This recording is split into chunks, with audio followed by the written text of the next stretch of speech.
The views, comments, and opinions of the following program do not necessarily reflect those of Morris Media Studios, MorrisMediaLive.com, or its affiliates. Listener discretion is advised.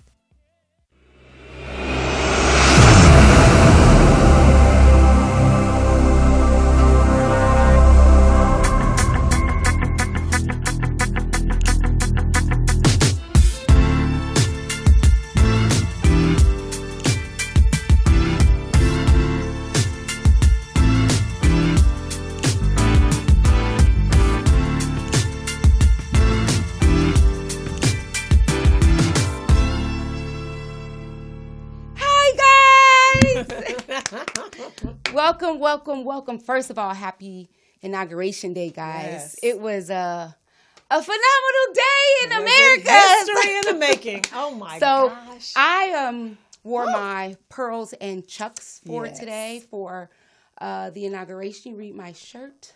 We can read it. Okay. Welcome to A Girlfriend's Guide to Life podcast. I'm your host, Miesha Shanell. I curated this podcast to ignite the voices of phenomenal Black people doing extraordinary things in the community. My goal is merely to touch, move, and inspire you to live the life that you've been given to live. So come along this journey with me as I show you how to love and live through adversity, and most importantly, how to keep your head up. So with today's topic, I'm going to go straight forward. As a little girl, I used to dream of moments like today, laying in my bed as a little sad little girl that knew that she had the purpose of being great, but just somehow got staggered and didn't get to fulfill a lot of those things. But today I got to see it and witness it. Man. It was the most phenomenal time in history for me. I'm not a big politician buff, but I do dab in it. I have been away from it for 4 years because I just refuse to even partake in that foolishness. But I got a whole new belief in my country today. As you know, I'm a fashionista, so I have to talk about the beautiful colors and the array of fashions that I saw from our first, our vice president in her royal purple. I loved her color. It was beautiful. She looked amazing. Wish she would have tightened it up a little, but. And then our Miss First Lady Michelle Obama came through in her royal burgundy fitted with a belt, just hair fly, just phenomenal. Yes. But we got to remember and think about Lady Gaga. She looked stunning, right? I mean, first of all, the fabric, the elegance, the brooch, the mic, beautiful. And J-Lo got whistles. Did y'all see that? J-Lo was phenomenal herself. When she walked out, she got whistles. She was awesome. And I have to give a shout out to the Senator Amy Blanchard for that bomb jacket she had, the camel color. It was awesome. But let's not forget Amanda Gorman.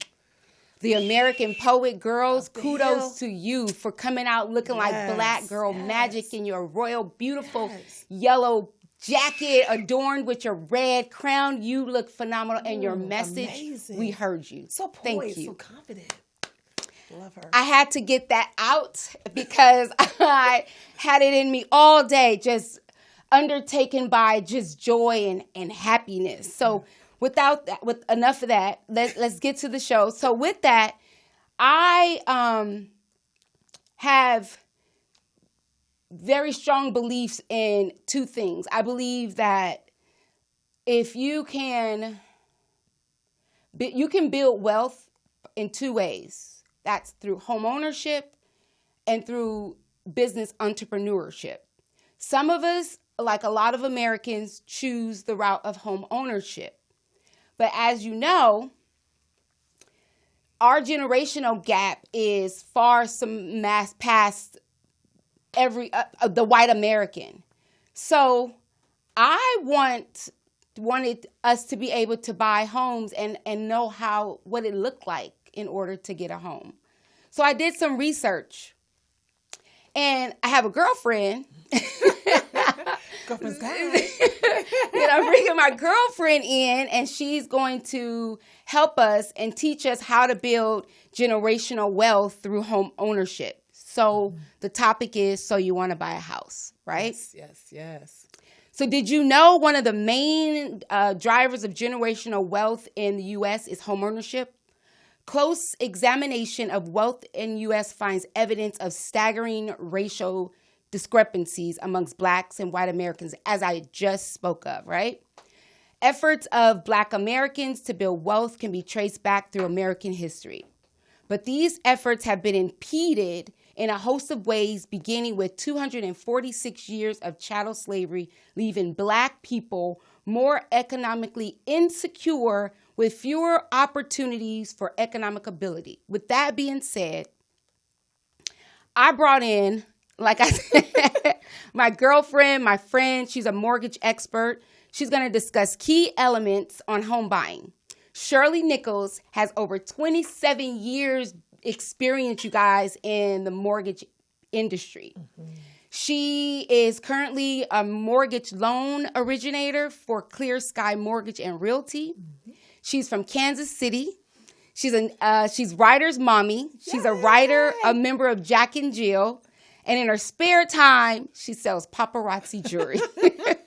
Ladies and gentlemen, please welcome my girlfriend, Shirley Nichols, to A Girlfriend's Guide to Life podcast. Yay! Thank you, Mai. I love your pearls. Well, they're so pretty. Thank you. Chucks and pearls, and we are representing our chucks and our pearls today. Yes. Mm-hmm. So we are adorned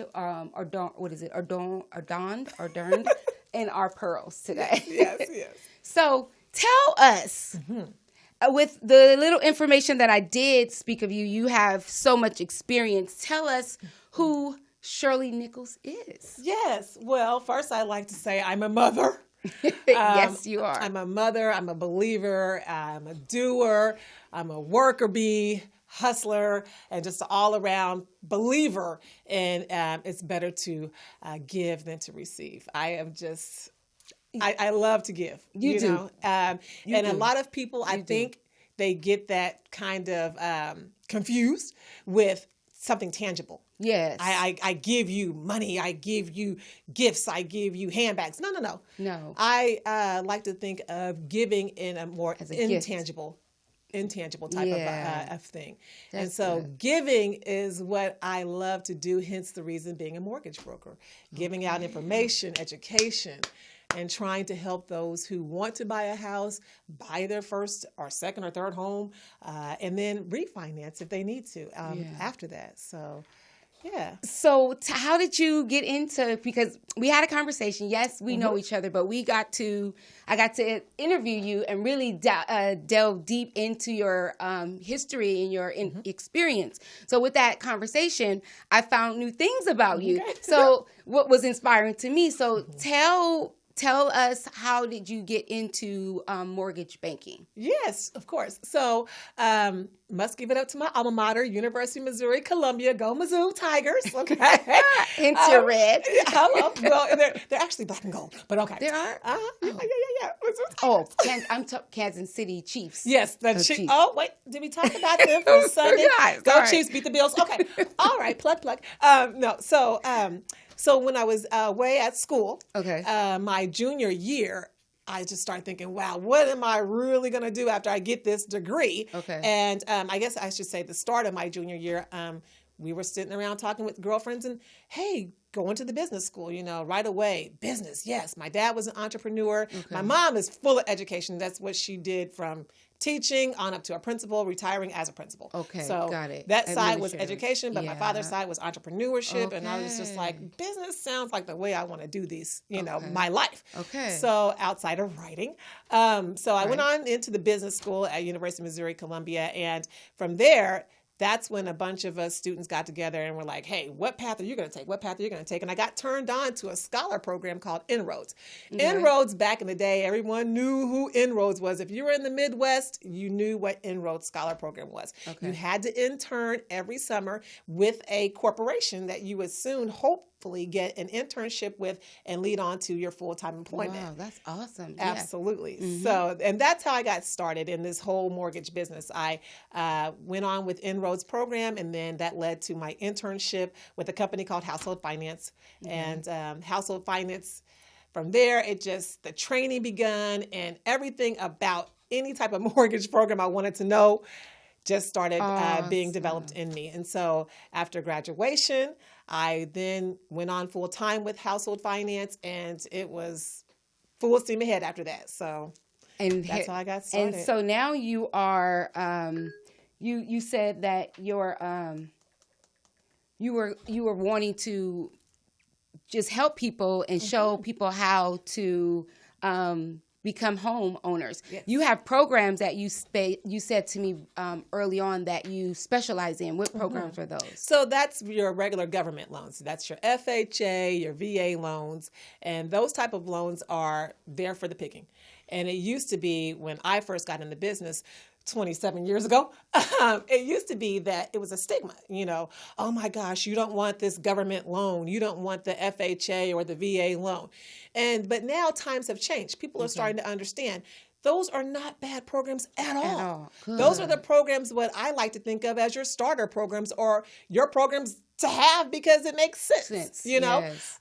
It makes sense for a plethora of reasons. When I talk to first-time home buyers, I often tell them, when I get asked, what am I supposed to do? Where do I start, Shirley? And my first thing is start with your credit. Yeah. Start with your credit.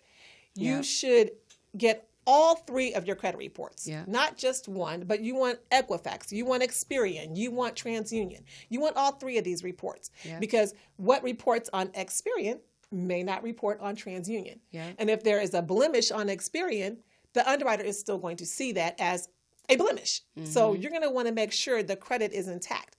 Oftentimes I get those first-time home buyers, potential first-time home buyers, that'll say, yeah, I'm ready for a home. I'm ready to do this. I'm ready to buy. Yes, I got a little money in the bank. My credit's good. Okay, pause. What's on your credit? Oh, I don't owe anyone. I just have a car loan. Have you pulled your credit?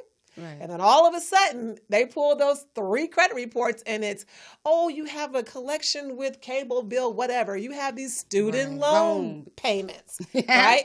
Okay, so these student loan accounts are an issue. So you do owe someone, oh, no, Shirley, they're in deferment. Whether they're in deferment or not, or even forbearance, there is still going to be a payment assigned to that balance. Yes. And so the underwriter is going to look at that student loan payment as if there was a payment.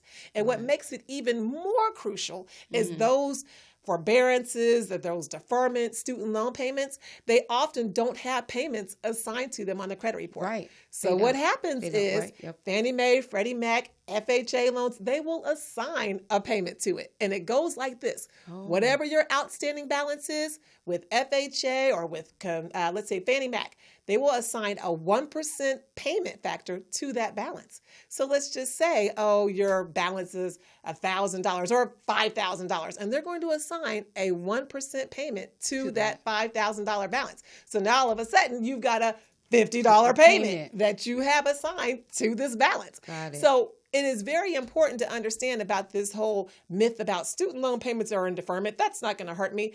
Oh, but it is. So you want to make sure that when you pull your credit report, if you see those student loan payments, definitely call the student loan companies and ask them what you need to do to get this rectified or to get a payment that will show something a little cheaper, $10, $20, whatever it is, So keep in mind that these student loan payments are very important and that there are going to, if they show up, you owe them. And if they show up, they're going to count against your, what we call debt to income ratio. Yeah. So when clients, again, they say, oh, I'm ready. I'm sure you are ready, but let's take a look at your credit first. So we're going to look at your credit first. We're going to make sure we get all 3 bureaus. We're going to go through all 3 bureaus and see what's on this one, and this one. And then after all that is done and we review the credit to see who needs to make a phone call somewhere and get this rectified. After we've done that, then we're going to move on to the cash. What amount of money do you have in the bank? What amount of money do you have in your 401k? There's oftentimes that clients don't, or I should say first-time home buyers don't understand. You can use 401k money. Yes, if you're doing a retirement plan with your company and they allow you to purchase a property and you've got money in there, you can use some of that money for a home for a home purchase. Okay. Or you can get a gift. Gift funds. Gift funds are very prevalent, and you get those gift funds from relatives. So again, there's ways to get assets that you think you may not have, you might have them. And then there's, of course, the VA program. That's a government loan program. So wait, let's not give them all. I want to do the elements, because you are giving your elements, your key elements. Yes. So I want to make sure that they are following it. So the first one you said, be prepared, get their credit report. Yes. Okay, so pull your credit report. All 3 credit reports, plural. And then save money.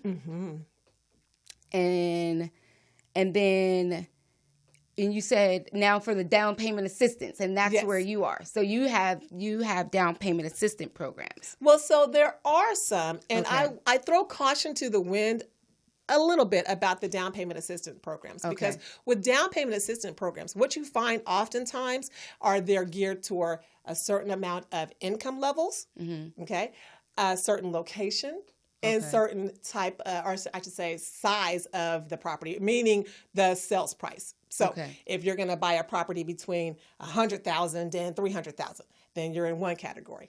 Or if your income is $70,000 or less, then you're in another category. You know, so those down payment assistance programs, and I say I throw caution to the wind because not all of them may fit what you think that you're looking for. Down payment assistance programs are typically second mortgages or second liens on the property.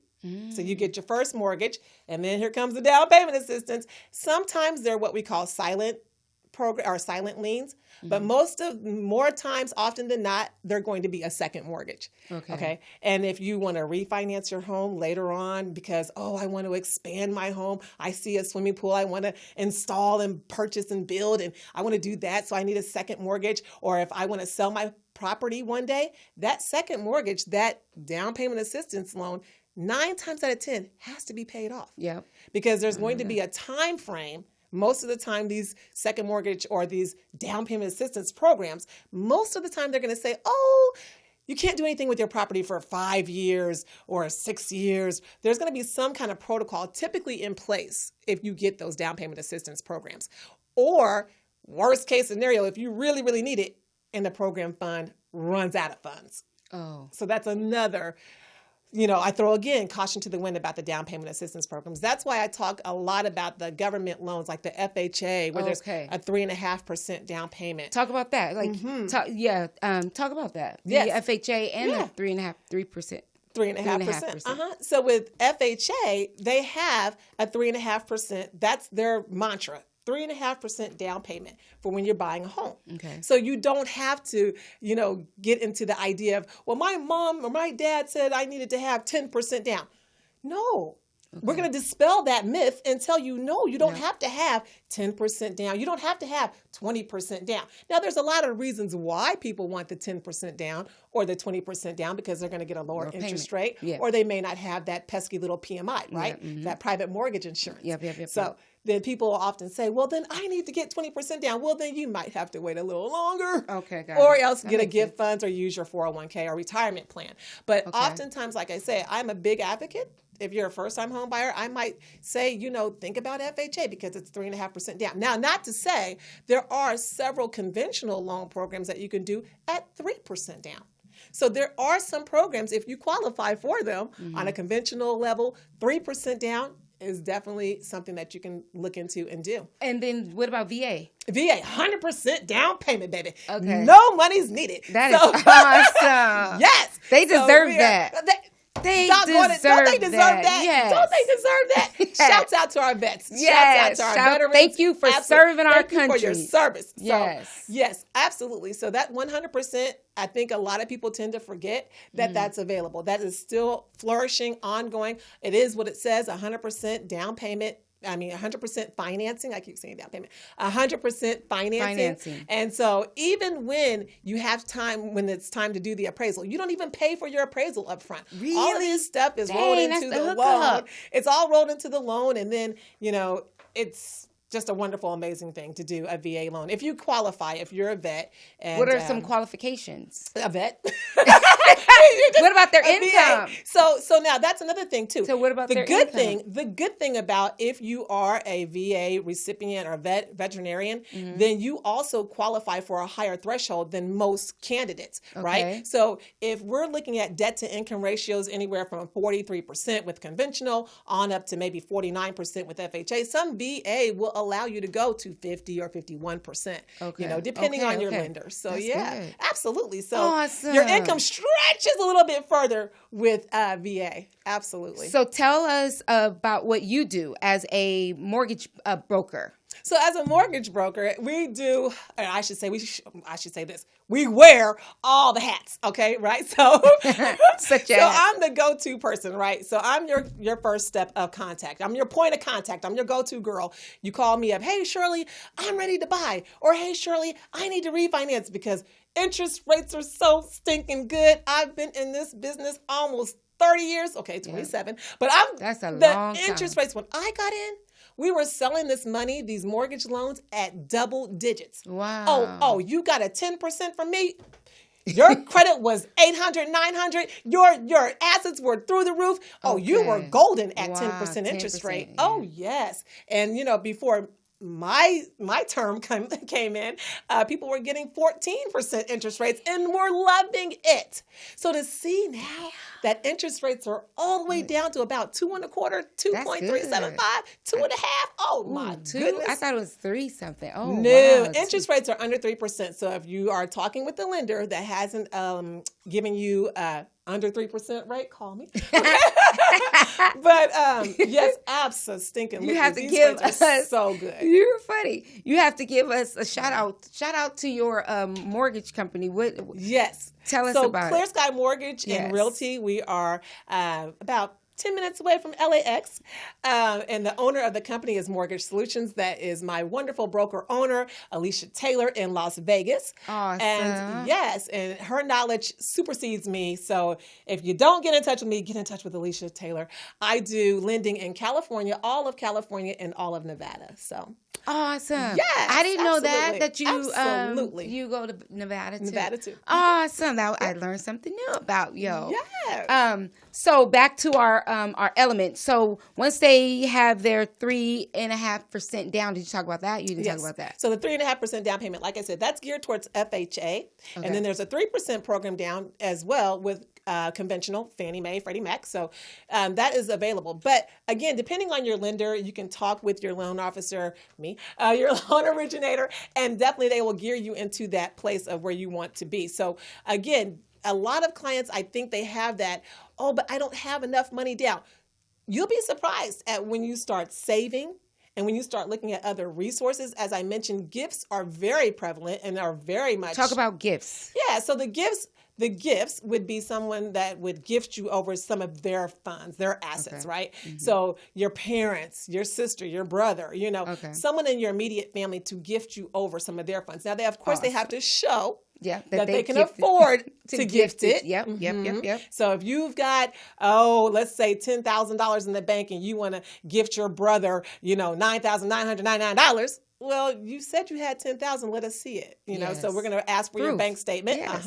And then, she can afford to give it, but you might only have, pennies left after you give your whole thing, but you've gifted it, and that's what we require. So yes, people have to check the resources. You never know what gifts you have or what monies you have available. Yeah, our family member has done that, so I've seen that, and it works out if y'all work together as a family. You get your money back. The other person will gift you back.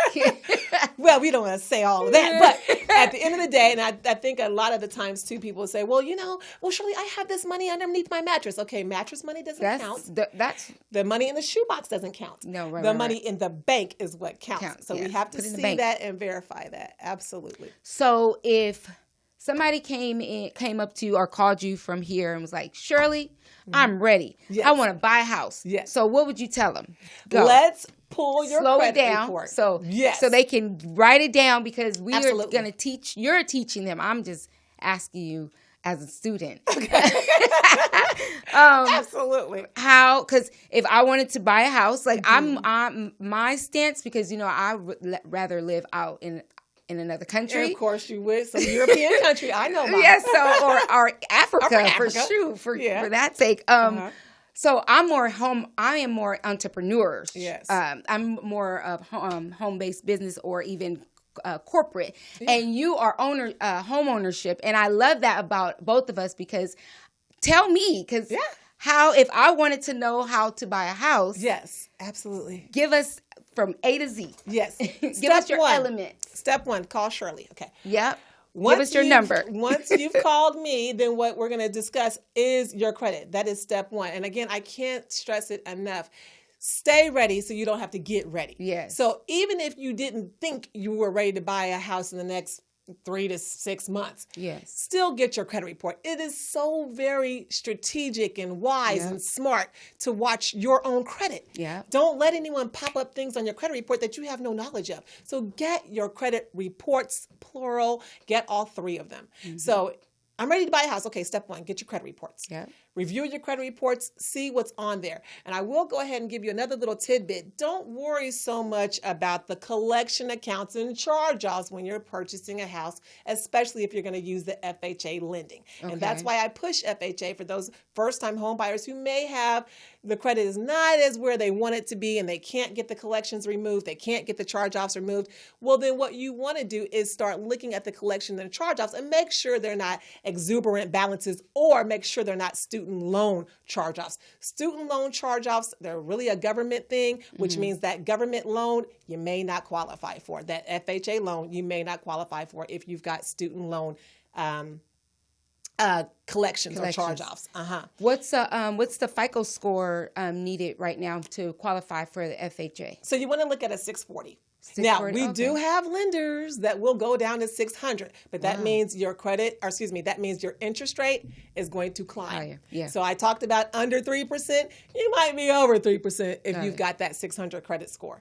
And then your 3.5% down payment may be a little bit higher. So it just kind of depends. But we have lenders that do all kinds of things. They have those little niche lenders that will lend. But the first step, credit reports. Let's look at and see what's on your credit reports. The second step, your assets, your reserves, your cash in the money. Your cash in the bank. Because I was thinking about money in hand. But no, it's the money in the bank or the retirement funds or the gifts that you may be able to receive for someone. Got it. So that's the second step. The third step is then let's go ahead and apply for the application of the loan, I should say, the purchase loan, right? So you want to apply to make sure that you can get pre-approved. So after you've done your credit reports, after you looked at your assets, third, let's get you pre-approved. Let's go ahead and pull your application, and let's put the application together to see exactly how much you do qualify for. And income, I cannot stress it enough. If you're talking to me and I ask you, how much money do you make on a monthly basis? I make $12,000. Okay. Do you get paid bi-monthly, bi-weekly? I get paid twice a month. So is that bi-weekly, or do you get paid on the 1st and the 15th? I don't know. I think I get these checks like twice a month. So is that bi-weekly? Yeah, that's bi-weekly. Here's a little tidbit. Bi-weekly is not bi-monthly. Wow. Bi-weekly is just that. You're going to receive 26 paychecks. Bi-monthly, you're going to receive 24. That's a 2 paycheck difference. And that a lot of the times counts. Is a make or break on what you qualify for, right? So you got to know how much money you make. Like, I'm not going to, put my clothes on, brush my teeth, and go to the office and not knowing how much money I'm making. On a monthly or a weekly or annual basis. Right. You would need to know what you're making. And it's not a guesstimate, but it's what are you making so that I can assess what your pre-approval is going to look like. So when you're going out shopping for these homes, you're not shopping for a $500,000 house, and really your income, because you're missing 2 paychecks, really says, okay, now it's really $450. So that's a huge difference, right? So you want to get your pre-approval and then go shopping with your real estate agent. So we got a question from the audience, from our viewer. They want to know if there's any programs for seniors over 60 or like a no down payment program.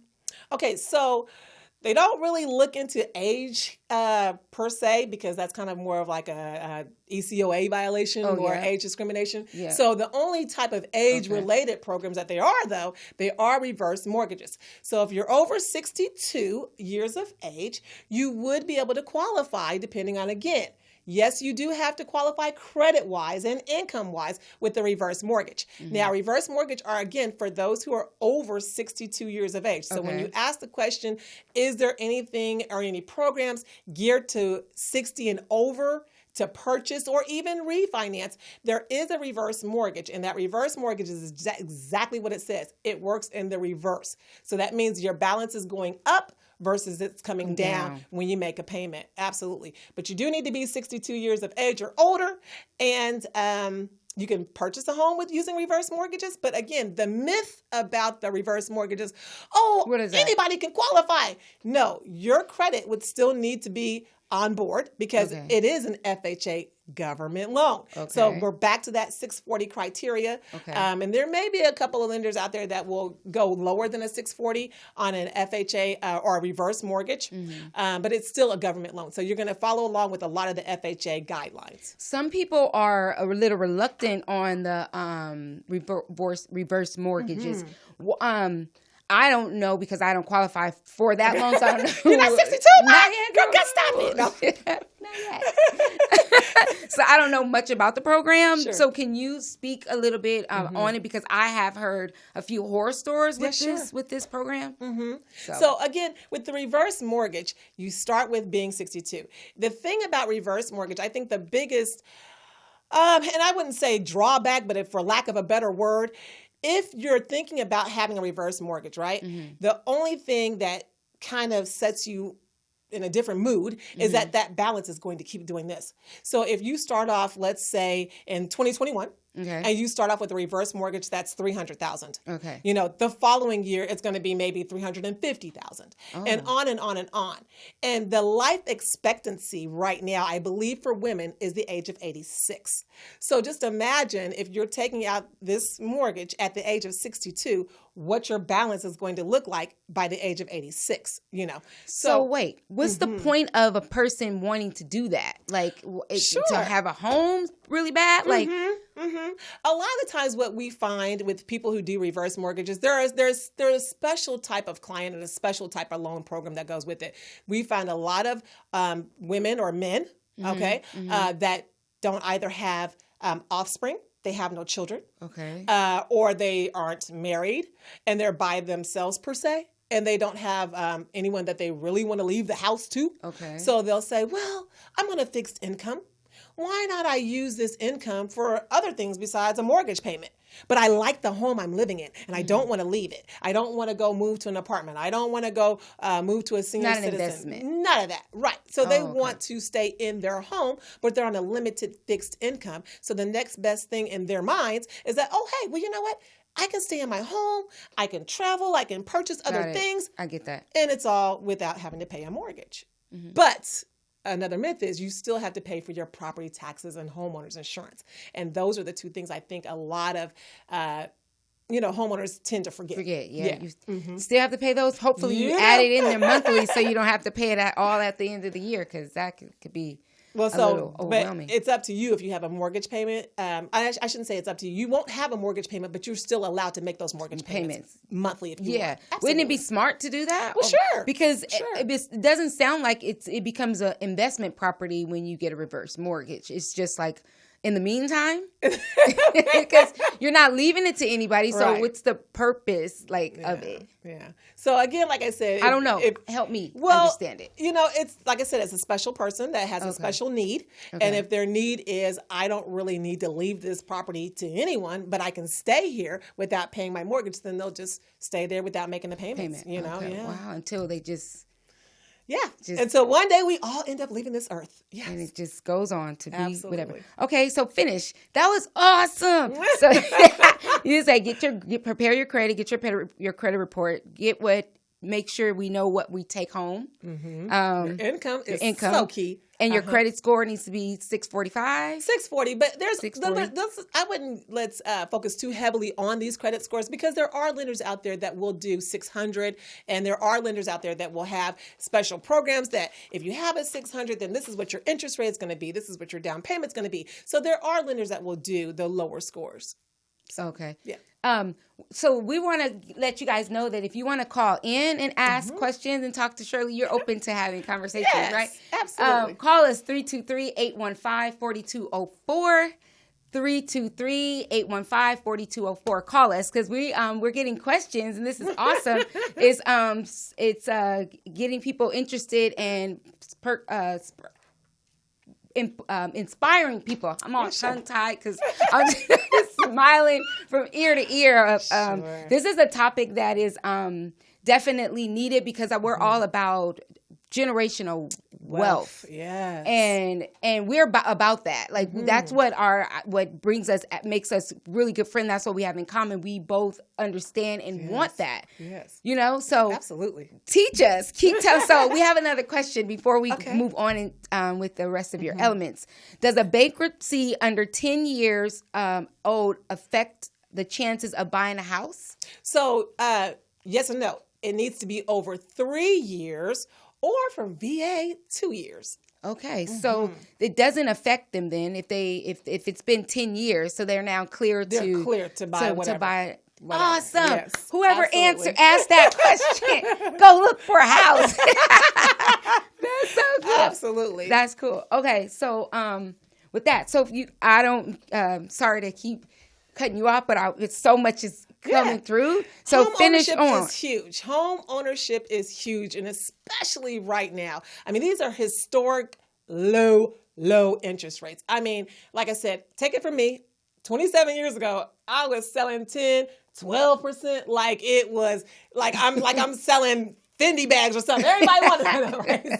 So I tell you, I sell them. Yeah, hey, so with them being so just incredibly low, one thing about it, as I've traveled down this home mortgage banking, loan originator, account executive, broker, since I've been many homes. And traveling down this path has really taught me so much. But the one thing that sticks and holds in my ear dear is that really housing, this whole housing industry is pretty much what keeps this economy turning. Yes. It's what stimulates the economy. It's what moves the economy. It's what, when the Federal Reserve Bank says, hey, we're looking at inflation, drop the whole mortgage interest rates, drop them, because that's what keeps everything in balance and keeps it turning. Yeah, so to hedge off inflation, we bring up home ownership and interest rates, drop them. So when the Federal Reserve Bank meets, right, and they discuss what is the new prime rate, we're always listening. We've got our ear to the streets when they're listening. What's the prime rate going to do? It's going to stay the same. Yay! Everybody's like so excited, right? So the thing about being in the mortgage business, it kind of gives you that extra excitement about life and the economy of like, what are we really going to get ourselves into money-wise? Are we going to be a poor nation? Are we going to be a rich nation? Right. But it's just fascinating to think that I'm in an industry that's really sparking the economy. Yes. and it's powerful, and it's powerful right now. You're changing lives. Yeah. Not only are you sparking the economy, but you're also changing lives. You are helping people dreams come true. Isn't that what they say? The American dream, home ownership, Yeah. Right, and with us not giving the fair chance, or not just being in a position as Black people to buy a house, I think now is our time. If all of your ducks are in a row, if you're following the elements that Shirley has given us, you can purchase a home if that's something that you want. But whatever it is, make sure it's generational wealth. Yeah. Home ownership or a business, an empire, something that you can leave to your legacy so your children don't have to work hard to figure it out. They can just follow along and make it something that the family buys into, so you can leave it. So absolutely. With that, so now we know our credit. Yes. We know our credit. We save money. Yes. So then what's our next step? What do you say? And you get pre-approved, And like I said, you definitely want to get pre-approval. I mean, it's one thing to, drive around and search around looking at all these different houses. But if you're searching around, driving around, looking at all these houses, you really don't know what you qualify for. Right. You are wasting time and money, right? Yeah. So you definitely want to know what you qualify for. And I cannot stress that enough. And being pre-approved is what you're looking for. Pre-qualified, pre-approved. I know we use those terms interchangeably in the industry, but you really want to try to get pre-approved because that means I've seen your credit report, I've seen your bank statement, statements, you've seen everything, and I've seen your paycheck, right? Right. So, and I'll be remiss if I don't talk about the pandemic. And right now in the COVID season, having a job that we can verify is key. It's key. Do not get upset with your lender or your broker when we say, oh, you applied on January 1 and you gave me your pay stub. You gave me your pay stub on January 1. And then we don't close until, January 30th. And you're, now you quit? Well, no, or you quit or you get fired, So don't be upset on January 1 when I ask you for 2 pay stubs, last year's W-2. And then on January 30th, I ask you for 2 more pay stubs or at least 1 more. And then we call to make sure you're really at that employment agency. Please don't get upset and say, well, I gave you my pay stubs. Yeah, but that was 3 weeks ago. We're at the closing table. We need that pay stub now because for fear of everything possible. Yes, there are some people who, sadly enough, lose their job, or they quit their job and go to another job. Right in the middle of trying to get a transaction. Yeah. Yes. We make that mistake. That is very good information because people will go buy a car. Oh, they will. You're like, aren't you trying to buy a house? Then why are you getting your credit pulled? Buy a car. They'll go buy their living room furniture, their bedroom set in, their basement set if they have a basement. They'll go buy all this furniture on credit. Yeah. Or they'll use that money that they thought they had set aside in the bank. They'll use that too. Yeah.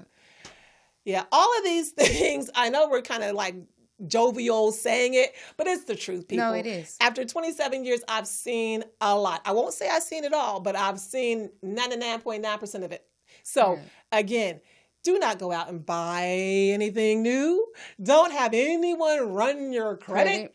And don't spend the money that's in the bank for the down payment. And whatever you do, try to stay employed. Please. So you can buy the house. Yes, because and I mentioned the COVID season because they are super duper sticklers about employment in the COVID season. Now. Oh, they will call your employer 2 and 3 times before their transaction is closed. Trust me, they will. And they will need to make sure that you are still employed.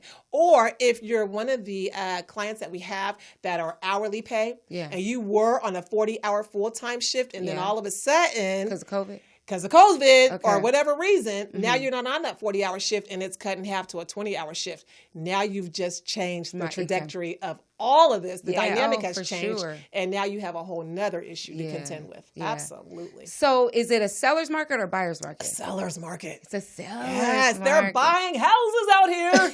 They're buying houses. I tell you, they're buying houses. Yes, that they are. Absolutely. That's awesome. Oh, yeah. But so I know in our neighborhood, like the houses are just like sitting, like if they stay they only stay on the market like one day, 1 or 2 days. You call and check and you go back by, drive by or walk by, it's gone. It's like gone.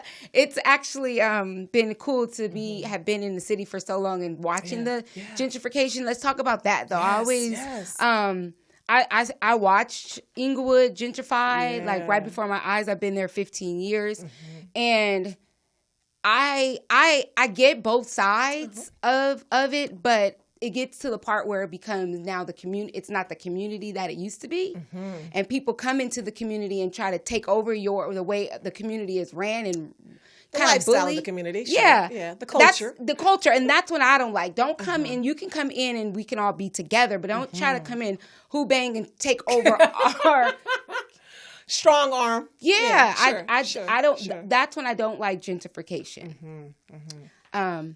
But yeah, it's flourishing. It's flourishing, and I don't want to skate too cross the line and talk about it on a real estate perspective because although I am a realtor as well. I don't want to skate along those lines because I'm here to talk about mortgage financing. Yes. The one thing about it is you will find oftentimes, and like in the city of Inglewood, I mean, where everything's expanding and everything is building up. You know, everyone wants to come in. Everybody wants to come in from all different type of backgrounds, cultures, races. You know, they all want to come in and get a part of this pie, right? Yes. So what you'll have to do is, yes, it may be a bidding war, but if you see this property that you want, you know, this is my property, this is the house I must be in. Okay. Stick close to the grind with your real estate agent. Okay. Make them negotiate on your behalf to where if the listing price is, let's say in Inglewood, I mean, what's the common median price now? 600 almost or higher. Yeah, you know. So I'm just like, it's, you know, really seriously. So, you know, let's say their listing price, not what they'll end up selling it for, but their actual listing price is $700,000. You may have to bid that $7.25 to make it your property. Yeah. You know, got to be a little flexible. If you want these properties, you must go out there. Don't let them bully you and strong arm you. You know, you come and you ask for what you want, but get that negotiator, that realtor that's going to push for you on your behalf. But make sure, once again, you have your resources in a row, the down payment, and you qualify for that. I dropped my pen. What about? I dropped my pen. What about the I was twirling it. What about down payment? Yeah, because the down payment, you talked about 3.5%. So that is much lower than a lot of people always suspected. So talk about that. Yes. Well, and I mean, and like I said, that's geared to your FHA program. And there's not a lot of sellers, and being that this is a seller's market, there's not a lot of sellers that are interested with your 3.5% down. They typically want to see more. They want to see that buyer that is so-called more qualified because they think that they'll stick and that they won't run away, you know. But again, that's part of that whole strong arming thing I talked about, you know. If you are an FHA candidate and that's what you want to do, then you need to show all the other resources that make you a viable buyer for this seller. You know, if you're going into an area where the seller says, well, we're over here at $1 million properties. Well, most of the time, you're not going to be buying $1 million property with the FHA program, and there's nothing wrong with that. Okay. But what I'm saying is, you want to make sure that you have all of your resources in a row. So if you're wanting to buy a certain property and you're only doing that 3.5% down payment, no problem. But make sure your other, what we call these qualifying other items, make sure they're lined up so that they can see them. You've got the assets, you've got the credit, you've got the employment stability. Okay. You know, show all of that. It all lines package up. it together. Absolutely. Got it. Absolutely. Okay. Yes. So, and now the compensating factors. And so now they got they have their down payment. So this is where they call you? Yes. Absolutely. So tell us, how do we contact you? Yes, you can contact me at 818-720-7575. Or 818-720-7575. Or did I say 818-720-7575? And we can discuss a lot of different other programs because, again, it's not just the one-step process. It's not the two-step, three-step, but those are the preliminary things that you want to have lined up. You know, there's other items that we don't have time to talk about here, but there's other programs and niches that you may fall into, you know, co-signing, co-borrowing. You know, we didn't talk about, you know, the first-time home buyer who's a younger person that's 25 years old, and they may need a co-borrower, a parent, you know. So there's other programs and other items and niches that we can talk about to structure your loan so that maybe you can get into a home. And then, of course, my all-time favorite, the refinance, you know. Refinance. Speak on the refinance. Oh, my gosh, this is a refinance craze right now. It is your fave. Oh, I am a refinance queen. I must say that. Okay, there you go. My back. Speak on it. But I mean, refinances for all kinds of different things. And right now, the biggest question that I get when I have a client that calls and says, wait, should I refinance right now? If you're going to save $200 to $300 a month, if you're going to save money through the long term, for instance, if you have a 30-year note right now, and that you're thinking, well, I may not be here for very long. I might sell my property soon because I know it's a seller's market, so I might be selling pretty soon. So should I refinance? Well, then you have to ask yourself, what is your definition of I'm not going to be here that long? Okay. If you're not going to be there for past 12 months, then probably not refinance. But if you're going to be there 3 to 5 years, refinance if you're going to save $200 to $300 a month. It'll be worth it, especially if your closing costs are not exuberant. So now you got to kind of balance those two things. And again, you'll have to call me and we'll talk about, the expenses or the closing costs. Yes, there are closing costs on a refinance. And again, I know there's a lot of commercials that say, oh, there's no closing costs and all this kind of stuff. We can talk about that over the phone as well. But trust and believe you me, the closing costs are in there. You might not see them, right? Okay. So it goes along with your interest rate. And so to piggyback off of that $200, $200 to $300 that they could save, make sure that they're really saving it. Exactly. Because if you're not really saving it and you're using it for something else, then it's not worth refinancing because now you're creating more debt. Or unless you're using that money to pay off your credit card bills. Okay, that's different. Yeah. But you want to really use it to save, to elevate to the next, to have it as a cushy. Absolutely, especially if you have children, because we talk about generational wealth. Yes. So you want to be able to set that $200 or $300 aside for your child's bank account, right? Or at least half of that, right? Yeah. You want to be able to, with Ryder, I won't tell you all the man's business, but he'll tell you himself. He's a little kid my actor. Bank account is right over there on the corner, right there. I see it. It's that red building in that brown. That's that Wells. Yeah, I know. That's my bank account. Yes. So every month, I have a certain amount of money that goes directly to his bank account without me seeing it, and it actually happens twice a month. Yeah. So what I'm saying is, he works. And he's a working actor. Her son, Ryder. He's a working actor. He is like, for that so account cool. is a separate bank account because you can't touch it since Gary Coleman law came into play. That which Coogan is account, the absolutely. Coogan account. Those accounts are set aside for those child actors. But nonetheless, again, you talked on a very important part, going towards generational wealth. You want to take that money that you're saving monthly from refinancing and put it aside. Yes. And if you don't do all the whatever you're saving, all 100% of your savings, at least do 50 to 60% of that. Yes. So you can look back and say, oh, this is why I refinance. Exactly. Yeah. Exactly. Yeah. Otherwise, it becomes you're taking advantage of your property. Well, and they say that you're pretty much living off your property. Yeah, and that's it's supposed to be to thrive. It's your asset. It's the biggest, greatest investment asset that you can have probably as a homeowner, as a person. In America. That's why they call it the American dream, I guess, Right. Yeah, sure. So is there anything else that you need to add? So did you give us a rundown of how to purchase a house? I did. Awesome. I did. Yes. Tell us how we can find you. I know you also, we can speak on it before we go. You're also a writer. Yes. So your passion, this is your 9 to 5. Although this is your 9 to 5, this is your bread and butter. 9 to 9, but okay. 9 to 100. Okay. You really love writing. I do. And so I could not let this go without us talking about Love Plus Us. Yes. So the movie, talk about that real quick. Talk about your passion project. Yes, our passion project. And I must give a big shout out and high five to my writing partner. Her name is Monique Young. Monique Young. She has the same initials as me. Absolutely. That is so cool. And she definitely. I have a cousin named Monique Young. Okay. Well, and this Monique is probably just as fabulous as your cousin. Yep.